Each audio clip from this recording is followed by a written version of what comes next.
When we were in elementary school, we had to say the Pledge of Allegiance every morning. When school starts for the day, we had to say the Pledge of Allegiance. In first grade, we're learning this. They give you incentive by giving you a little tiny American flag if you could say it by memory. It took me a long time, but I finally got my American flag. But see, what it does is it's brainwashing you. So you become really attached to the flag emotionally. I don't even remember that Pledge of Allegiance today. Yeah, I just remember Pledge Allegiance to the flag, to the Republic for Richard stands. Hey. In Lakota country, there's a last name like that, yeah? Stands. That's just I know a guy who has that name. Stands. That's his last name. Oh man. I pledge allegiance to the flag and to the Republic of Richard Stands.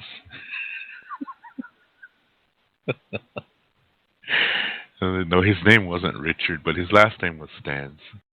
For which it stands, and I don't know what comes after that.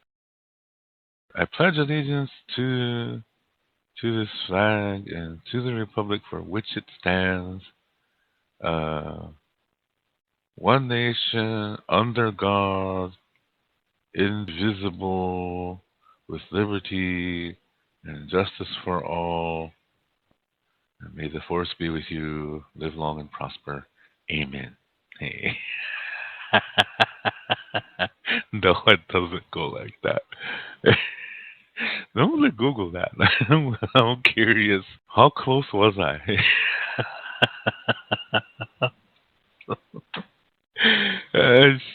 Pledge of Allegiance. Okay, because it changed throughout the years. Yeah, the first version in 1892. The first version was, "I pledge allegiance to my flag and the republic for which it stands, one nation, indivisible, with liberty and justice for all." That was 1892. Then from 1892 to 1923, it was, "I pledge allegiance to my flag and to the republic for which it stands, one nation, indivisible, with liberty and justice for all." And then from 1923 to 1954, it stated, "I pledge allegiance to the flag of the United States and to the republic for which it stands, one nation, indivisible, with liberty and justice for all." That's what it says from 1923 to 1954. And then from 1954 to, I guess, now, it says, "I pledge allegiance to the flag of the United States of America and to the republic for which it stands, one nation, under God, indivisible, with liberty and justice for all."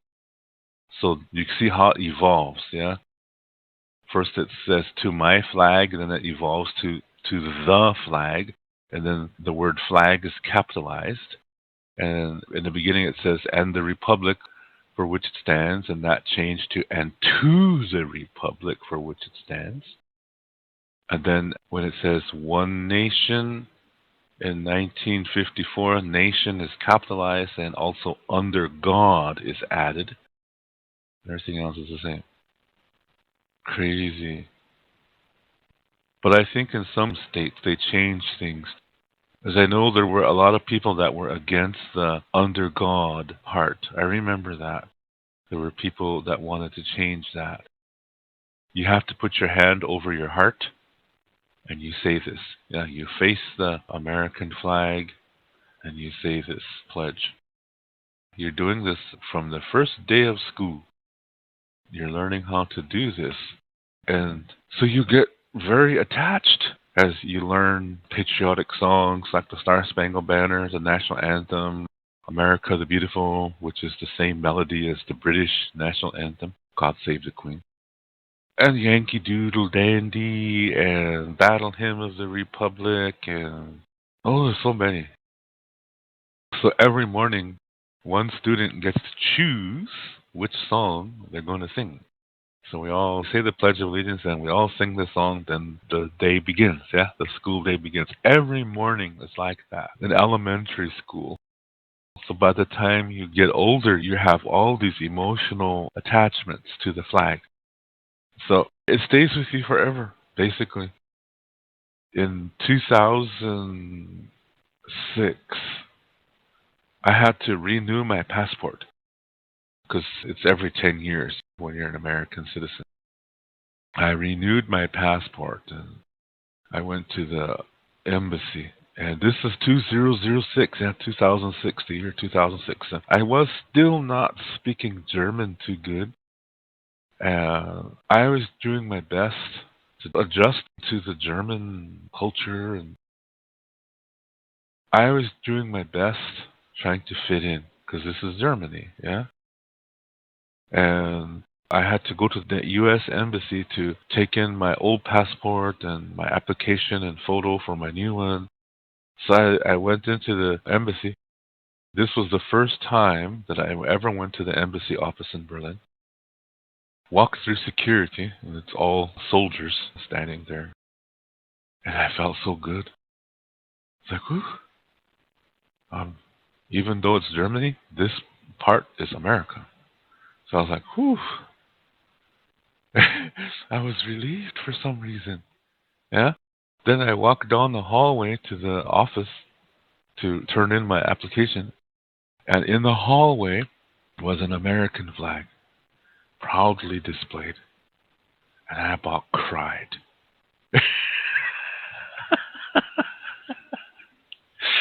I put my hand on my heart and was like, oh, say, can you see?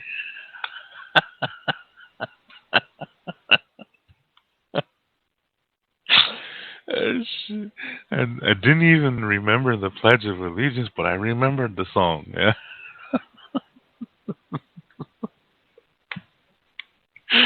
Oh man, that's so funny. But I really felt good. I was all emotional. Oof. It's Germany, yes, but in this building it is America. The laws of America are in this building. I didn't want to leave the building. I didn't want to leave that flag. Yeah? You see how effective the brainwashing is? I'm a Native American. I should be despised at that flag because under that flag, the United States military annihilated millions of Native American people through smallpox, blankets, through early in the morning attacks of camps, through sterilization of Native American women in the early 1900s all the way up to the 1950s. I should be hating that flag. But because of what you experience in these public schools as a little boy, as a little child, all this gets brainwashed into you, and you learn a candy-coated version of American history in which America can do no wrong. And that's all you hear. That's a brainwashing.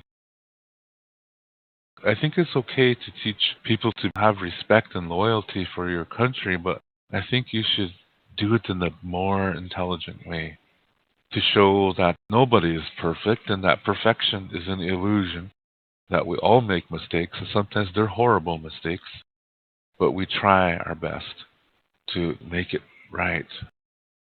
And we may not do a good job of it, but we're trying.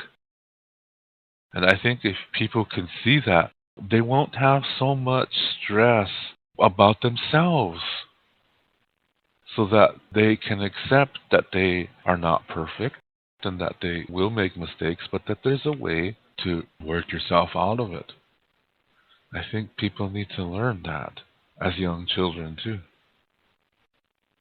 It wasn't until I got into university where I started to learn more of real American history, where professors were saying this was a war that America should not have been in, or what America did to Native Americans was horrendous. The first time I heard that was in university, where those history professors were telling the truth, where you learned about the concentration camps in America that were set up for Japanese people during World War II. They were put on buses and taken to these camps. They only had a few minutes. So they left everything behind. Yeah, their belongings, their furniture, their job, their clothes, their food, everything. And they were taken to these concentration camps in America. And whatever was left behind, people just went and ransacked it, stole everything from them. When they were released from these camps, they went back. There was other people living in their homes. Things were gone. They had to start all over again. We never learned that in American history in school. I learned that in the movie. Yeah, there was a movie in the 1980s that was talking about that. And I thought, whoa, I didn't even know this happened. That was during World War II. And when you're a Native person, you never really learn what happened on the reservation. You never learn that it was a prison. You never learn that your own language and spirituality was illegal until 1978. I'll explain to you that a little bit later, okay? But see, what I'm saying is, as far as high school, you never learn the truth of American history. You never learn how the first European immigrants to North America, you never really learn how bad they were. Some of them were good people, okay? But the more that came, the worse they became. And their dealings with Native people, they started okay, but they turned for the worst very fast after that. You never learned that in American history. So what you learn is that, oh yeah, people came from Europe seeking religious freedom, freedom of religious expression, and more freedoms. So they founded this country and they set up towns and eventually they spread out west. You never learned that, well, hey, wait a minute, there were already people there. So what happened? You never learned that. You never learned that there was a tribe of Indians that was almost wiped out because they were given blankets filled with smallpox. You never learned that. So you think everything is all happy? Yeah? So when you see the John Wayne World War II movies, you're rooting for America. At the end, they make it so emotional. They fly the American flag and you really get into it. And so by the time you're an adult, you're brainwashed. What else is America doing to us subconsciously that we are not aware of? You see what I mean? It starts when you're a child in school. And what else are they doing that we are not aware of? We think when our soldiers are going to fight in war, we think they're fighting for freedom and liberty. How are they doing that when they're not even in America? They're not fighting for our freedom or our liberty. They're fighting because it's to keep some families rich. And America uses this candy store front as saying they're heroes because they're fighting for our liberty and freedom. Look at Iraq. It's in worse condition than it ever was. They did not bring democracy. And you have to try to understand something too. When you have a society, a culture who's lived a certain way for many, many, many, many, many years, they are not prepared mentally and emotionally for living in a democracy. So when you overthrow their leader thinking you're bringing freedom to them, they don't know what to do. This is not part of their culture. And so the situation gets worse, and this is how ISIS was created. Because the people don't fit in the democracy. It doesn't work for them. In Iraq, there's three major groups, and the government was supposed to be representative of all three groups, but it didn't turn out that way. Instead, the government was controlled by one group, and they ousted all the military officers, because most of the military officers belonged to a different group. So the group that took over the government, or that controlled the majority of the government, they ousted all these military leaders, these generals and high-ranking military officials in Iraq, these politicians, took them out. And so these politicians filled them with people from their own group. So the ousted former military leaders decided to go against the government. And this is the birth of ISIS. So how did it get to that situation? America came in and invaded Iraq. That's what started everything. So technically, America created ISIS because America created that situation from which ISIS developed. Under Saddam Hussein, it was horrendous, but it worked. There was a division, but they had representation. Yes, he killed a lot of people, but he had to do it to keep them in line. It's a very, very harsh culture. If we say, oh, he's such a bad man, he killed all the... See, we're being ethnocentric. We're judging their culture based on our cultural standards. That's something called ethnocentrism. That's what the Christians have done to Indian people, to the point that today most native people are Christian or Christian influenced. And I'll explain that in bigger detail a little bit later. So we have this group of really, really horrible terrorists that we really are saying, they're the enemy. We have to eliminate them now. It's funny because we created them. I know people from Iraq. Seriously. They fled Iraq. These are people who say that Iraq is in the worst situation than it ever was before. When America came, they thought it was going to be really good, but then America seemed to favor one of the three groups, and then that group promised America they would include the other two groups in the government, but they didn't keep that promise.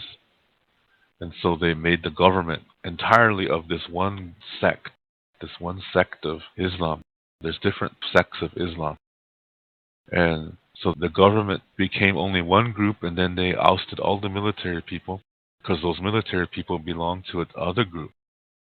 And so the government put their own people in that place. And so that ousted group was very pissed off. And so they kept united, and they formed their own army, and that is ISIS. So America created ISIS. Even these people in Iraq say that. See, it was really bad under Saddam, but it's worse now, they said. They said, we're not ready for democracy. That's not part of our religion. Because their government is based on their religion. Democracy does not fit that. So you cannot say that America was liberating Iraq when they invaded. They weren't. They were making it possible for one group in Iraq to enslave the other two groups. So the situation got worse. Under Saddam, there was a balance. When they overthrew him and hung him, that balance went to hell. One group rose to power and enslaved the other two groups. The situation is worse. There's no liberty there. There's no freedom there. That's why people are leaving. So the military is not bringing freedom. They're not bringing peace. They're not bringing anything good. Several years ago, we had this Arab uprising All these North African countries, the Arab Muslims were overthrowing their governments, and people thought, oh, this is cool. They want to be free. It didn't even turn out that way. Situations got worse. They threw out Gaddafi, but that country is even worse than it was before. Same thing in Egypt. They tried to do it in Syria and it didn't work, and the situation got worse. The military is not doing anything good over there. They're not there for freedom. And when they're dying, when they're getting killed, they don't even have to be getting killed. They don't belong over there. The reason why they're there is to protect oil interests for certain families. Those wars are about oil. There's an old science fiction movie. I think it comes from a book. The movie bombed, but I liked it. And I know it was a kind of a depressing movie, but I saw it in the movie theater. Yeah. But there's one thing that always stuck in my mind about that movie. There's a line in the movie that says, "He who controls the spice controls the universe." And in this part of the universe, there's a certain kind of spice that everybody wants. And it enlightens you, it expands your mind, and it gives you a power, a certain power. And people want that. And so whoever controls that controls the universe.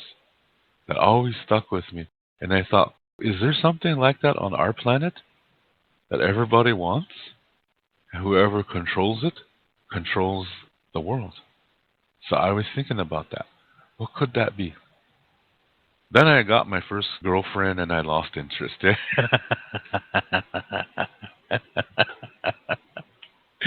Then it wasn't until years later and I saw the movie on HBO and I started thinking about that again. I was thinking, I think that would be oil. Whoever controls the oil controls the world. And I think that's correct. Look at the controversies today. The Dakota Access Pipeline, the Keystone XL pipeline. And if America says, okay, the more oil we have, see, right now America is saying we don't want to be dependent on oil coming from the Mideast, and I think that's bullshit.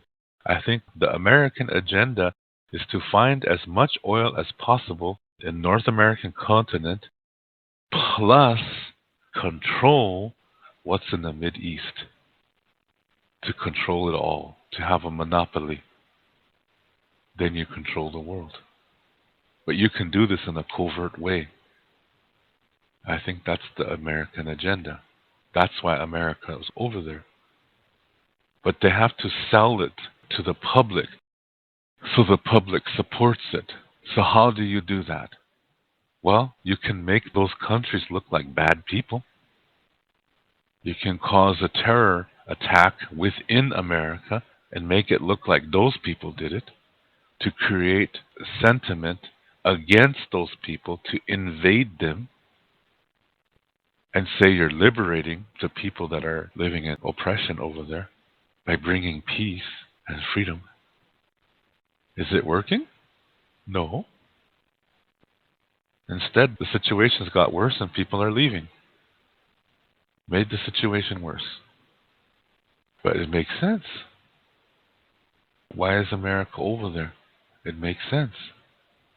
When you look at the reason to make it oil, then it makes sense why they are there. So that's what I said earlier.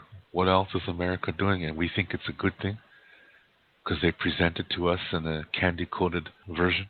So we say, oh yes, our soldiers are heroes. They come back dead. We say, yes, they're heroes. We're sad.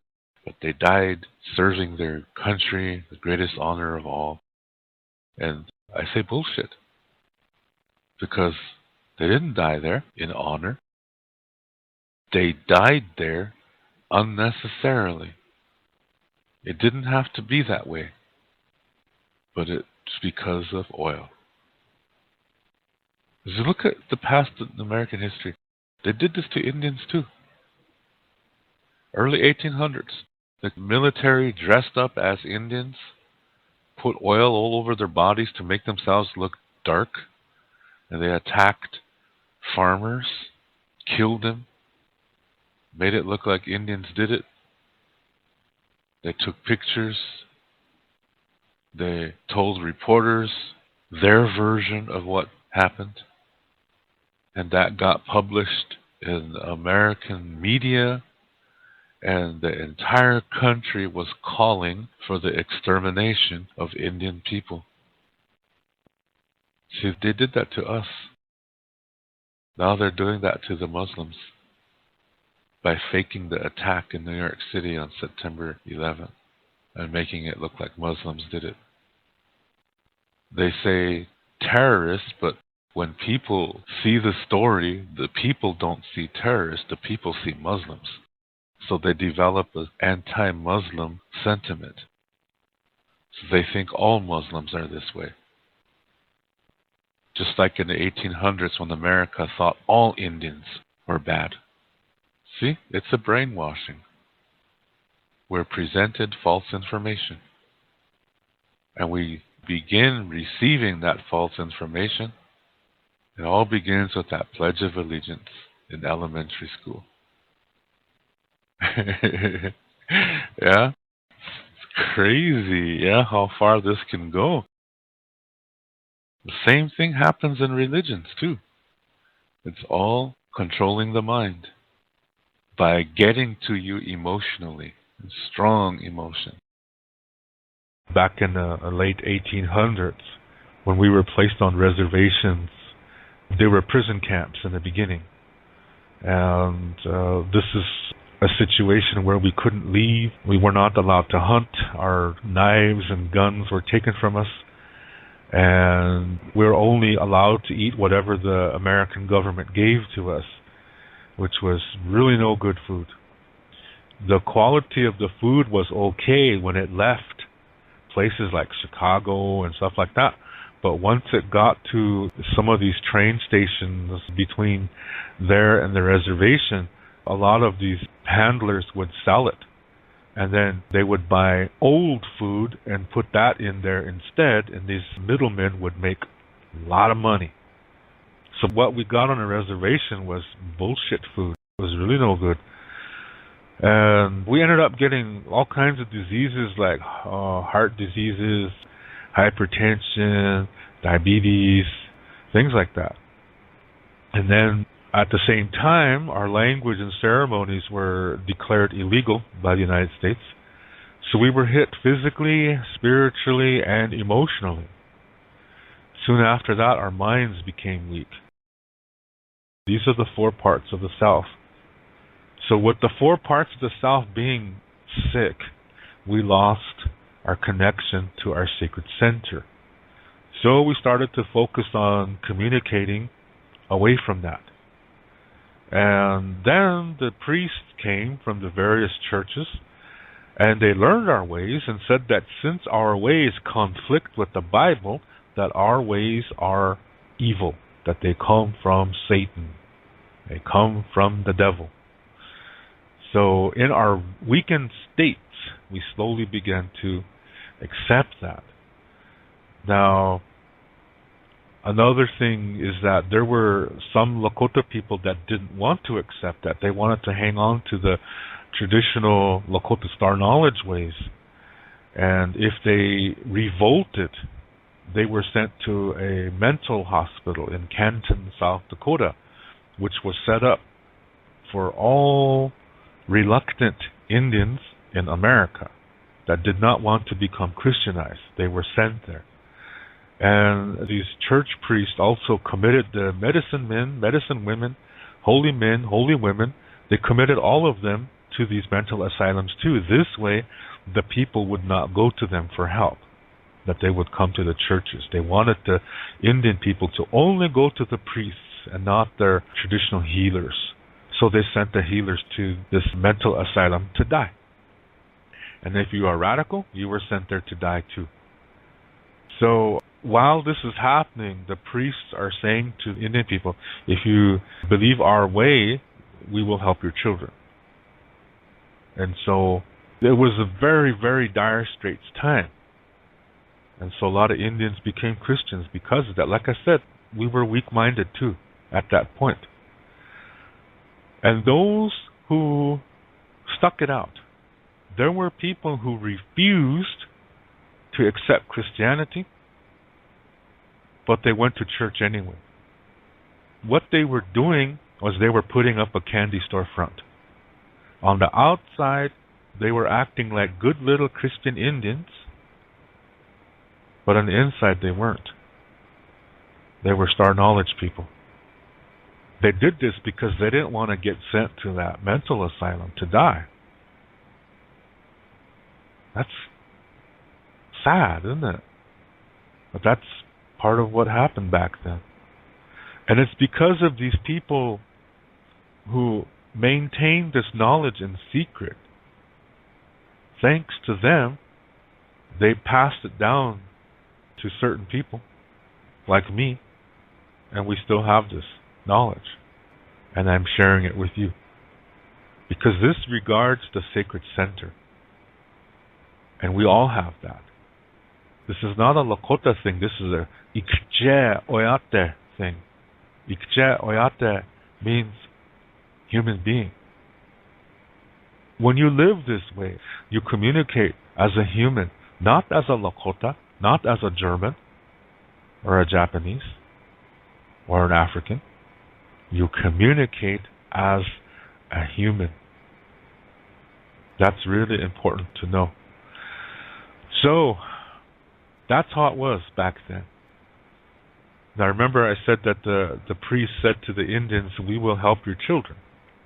So, they took the children away from the parents, sent them to boarding school hundreds of miles away, where these children were tortured to speak only English and learn the civilized Christian way. If they spoke about home, they were tortured. These schools didn't do background checks in those days. The pay was really low. So they got really no good teachers in these schools. A lot of these teachers were sadistic. They got sexual pleasure from torturing people. And here, this is like summer holiday camp for them. And the same thing for perverts. A lot of perverts now had their pick of the litter. And they could get away with it. That's what happened. A lot of these children were murdered. They were killed. They were raped. They were molested. And there's a lot of unmarked graves near these schools. Not all these children are accounted for. So, those who made it through, what they learned was whatever they saw. Because a lot of these children never went back home. They were told by the priests that their families had died and that there was nobody there. And that broke their hearts.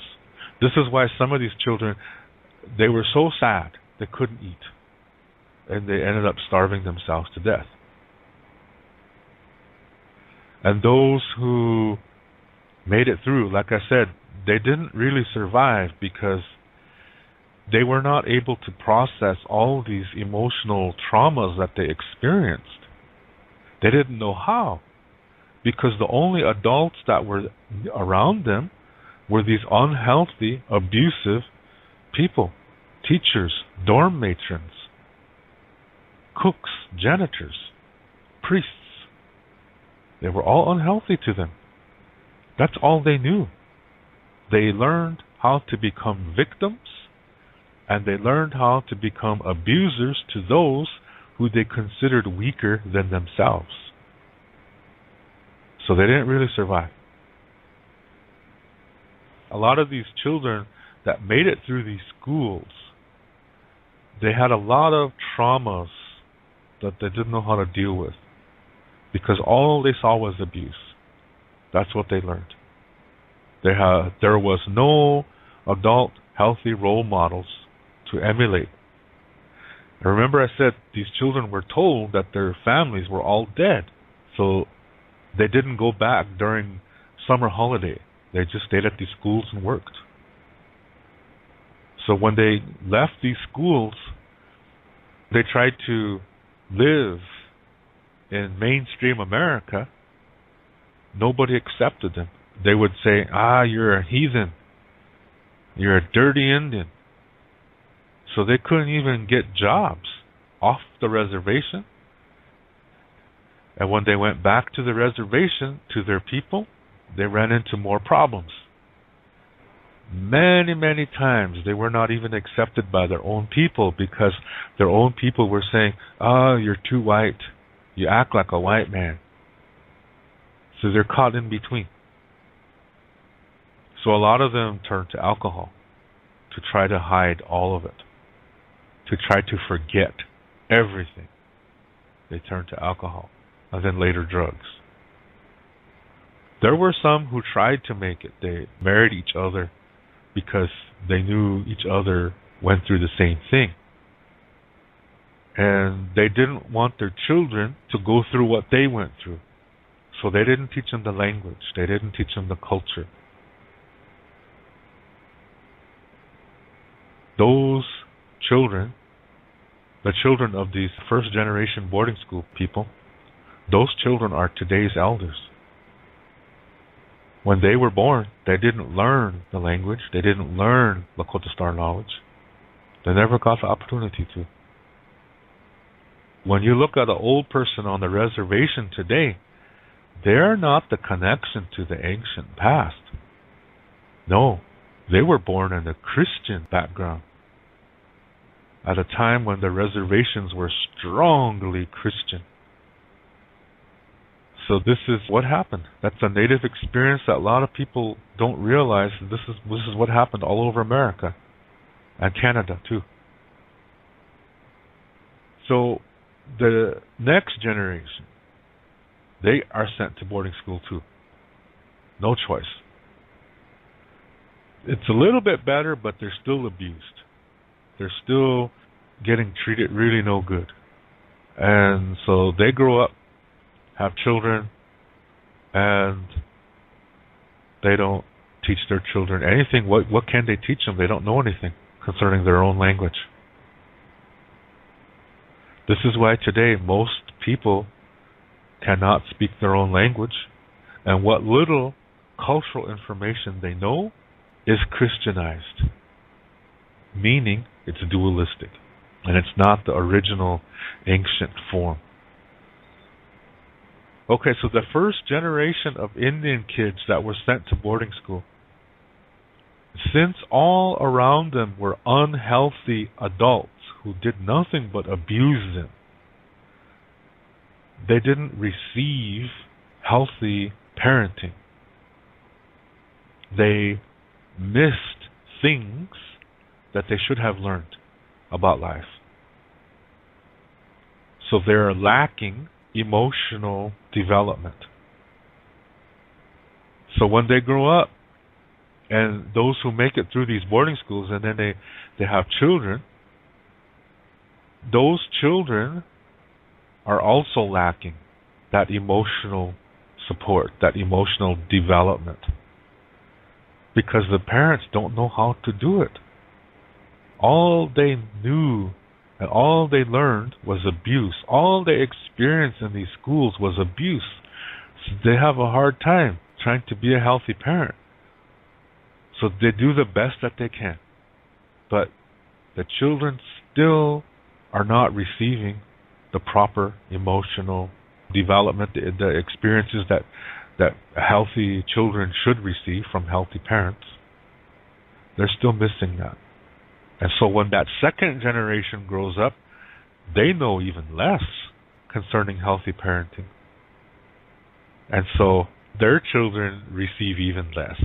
And every time this happens, the next generation becomes more dualistic than the previous one. So let me try to say that again. The first generation boarding school kids, they didn't receive proper parenting skills. So when they have children, Their children are not receiving healthy training that they should be receiving. They're receiving even less than their parents. Now that second generation, when they grow up, see, they know even less. So when they have children, those children are receiving even less, and it gets worse with each generation, which also means that the less healthy emotional development they receive, the more dualistic they become. So with each generation is more becoming emotionally underdeveloped, they're also becoming more dualistic. So today, it's a huge mess on the reservation. As a whole, we're incredibly underdeveloped emotionally, and we are incredibly dualistic. We're quick to attack each other. We're quick to pull each other down. We're just like the rest of the civilized, dualistic world. Notice I didn't say white man, because this is all over the world. It's not just among white countries. It's all over the world. Wherever there is a dualistic ideology, where one gender is considered less than and property of the other gender, you're going to have incredibly underdeveloped emotional people, which equals incredibly dualistic people. And that is unhealthy. So that started by the time of the late 1800s on the reservation. Thank you very much for taking the time to listen to this video. And if you would like to send a special thanks, please look at the bottom of the video where you see the title of this video. And you see something like the like button, and then it says dislike, share. Slide that area towards the left. And you see some other buttons there. You see a download button and then a thanks button, which is shaped like a heart. If you would like to send a special thanks, you can click that thanks button, and I would really appreciate the support for this channel. And I will see you in the next video.